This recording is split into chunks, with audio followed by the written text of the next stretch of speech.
Hey, it's Christina with Tinagirl Life.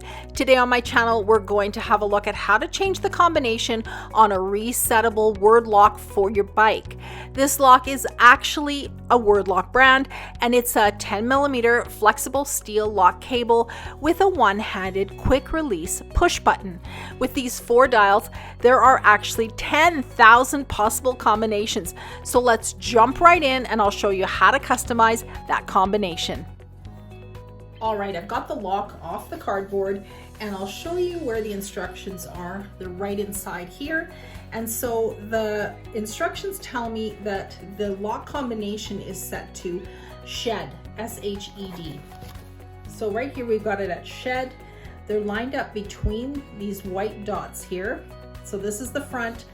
The back has no writing on it and no dots. To open it, all we do is push this button and it opens very easily.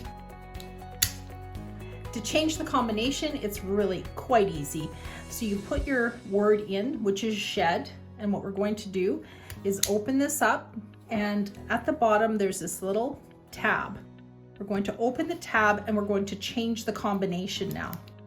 So it's going to be used for my bike, so I'm going to use the word bike. Okay, and then you close the tab and push the lock in. And now it's set to bike. I'll show you that one more time by changing it back to shed. Open it up, open the tab up. Now you can change it back to shed. Just make sure it's a word that you can relate to, that you know, that you can remember. Close the little tab. There we go. Super easy. Thanks so much for watching Tinagirl Life. If my video was helpful, give it a thumbs up and consider subscribing to my channel so you won't miss out on my upcoming videos.